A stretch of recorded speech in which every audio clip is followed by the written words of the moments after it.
नमस्कार मित्रों, आप तमाम मित्रों माँ वंदना चैनल में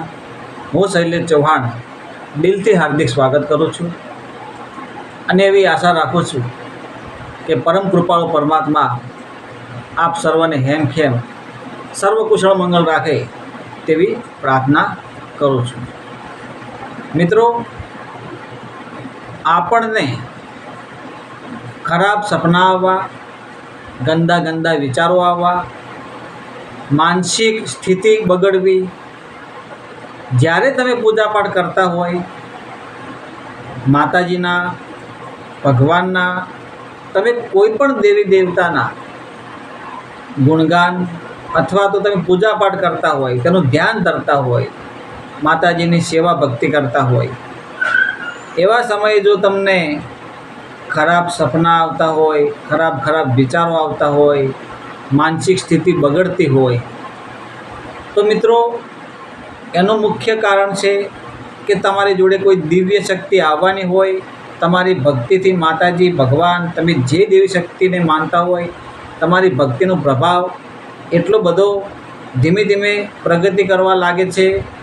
કે તમને તે શક્તિ તમારી પરીક્ષા કરવા માગે છે કે તમે જે સાધના કરો છો, જે મંત્ર જાપ કરો છો, જે પૂજાપાઠ કરો છો, જે માતાજીના ગુણગાન, તમે માતાજીની સેવા ભક્તિ કરો છો કે ભગવાનના, તમે કોઈ પણ દેવી શક્તિને કે કોઈ પણ ભગવાનને તમે જે ધારતા હોય તો ખરાબ વિચારો આવવા લાગે, નેગેટિવિટી, નકારાત્મક વિચાર આવે। એનું કારણ છે કે તમારી એ દેવ તમારી પરીક્ષા લઈ રહ્યા છે। તો મિત્રો, આવું એટલા માટે બને છે કે તમે જ્યારથી તમારામાં સમજણ આવી હોય, જાગ્યા ત્યારથી સવાર, જ્યારથી તમારામાં સમજણ આવી હોય, તમે કોઈ દેવી શક્તિ ઉપર તમે આકર્ષવા લાગ્યા હોય અને તમને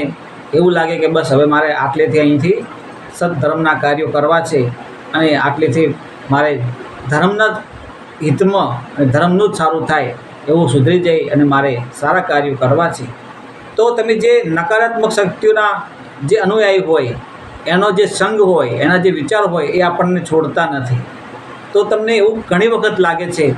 કે આપણે પૂજાપાઠ કરતા હોય, કોઈ નેગેટિવિટી શક્તિ આપણા શરીરમાં પ્રવેશી જઈ હોય અને આપણે એને દૂર કરવા માટે ઘણા બધા પ્રયત્નો કરતા હોય છે, તો એ વખતે તમારે એનો ત્યાગ કરવો જોઈએ। એવી જ રીતે તમે જ્યારે પૂજાપાઠ કરો, જ્યારે મંત્ર, સાધના, તપ, જપ કરો, એ વખતે પણ તમારે એવા ખોટા વિચારો મગજમાં આવવા દેવા નહીં। તો મિત્રો, જ્યારે તમે માતાજીને મંત્ર કે જાપ, તપ, સાધના કે ભગવાનને તમે કોઈ પણ દેવી દેવતાને કરતા હોય ત્યારે એક મન શ્રદ્ધા, અતૂટ શ્રદ્ધા એ જ દેવ ઉપર હોવી જોઈએ, એ જ ભગવાન ઉપર, એ જ માતાજી ઉપર તમારી શ્રદ્ધા, વિશ્વાસ હોવો જોઈએ। ખરાબ સપનાઓ આવતા હોય રાત્રિના દરમિયાન, ખરાબ વિચારો આવતા હોય, રાત્રે ઊંઘ ના આવતી હોય, સવાર થાય 4 થી 5ના વાગે તમારી ઊંઘ ખુલી જતી હોય, એટલે આ બધું એટલા માટે થતું હોય કે તમારી જોડે કોઈ દિવ્ય શક્તિ આવવાની હોય, એના માટે તમારે જોડે માતાજી અથવા ભગવાન તમારી પરીક્ષા લે છે। તો કોઈ પણ કાર્ય તમે કરો, માતાજીનું કરો, ભગવાનનું કરો, તો એના માટે તમારા મનના વિચારો શુદ્ધ કરવા, એકાગ્ર બનવું। ધારો કે આપણે કોઈ વસ્તુને પાર પાડવી છે તો એના માટે અથાગ મહેનત કરવી પડે છે। જો તમે વસ્તુને પામવાની કોશિશ કરો છો અને તે વસ્તુ નથી મળતી તો તે તમારી કોશિશ નિષ્ફળ નીવડે છે। પણ જો તમે વારંવાર તે કોશિશ કર્યા જ કરો છો, ભલે તમે પડી જાઓ પણ ફરીથી તમે કોશિશ કરો છો, ભલે તમે પડી જાઓ ફરીથી કોશિશ કરો છો, વારંવાર તમે તે કોશિશ કરો છો, તો 100% તે વસ્તુને તમે પ્રાપ્ત કરો છો। એવી જ રીતે જો તમે ખરાબ સપના આવતા હોય, ગંદા વિચારો આવતા હોય, માનસિક સ્થિતિ બગડતી હોય, આવું બધું થતું હોય પૂજાપાઠ કરતી સમયે, મંત્ર જપ, તપ, સાધના કરતી વખતે, તો આ શક્તિ તમારી પરીક્ષા લે છે।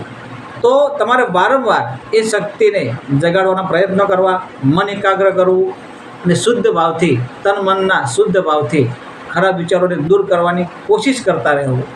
આવું બધું કરવાથી ધીમે ધીમે તે શક્તિ તમારા અંદર જાગૃત થશે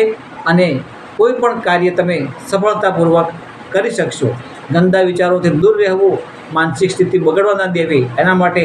મનને હંમેશા શાંત રાખવું। ગુસ્સો ન કરવો,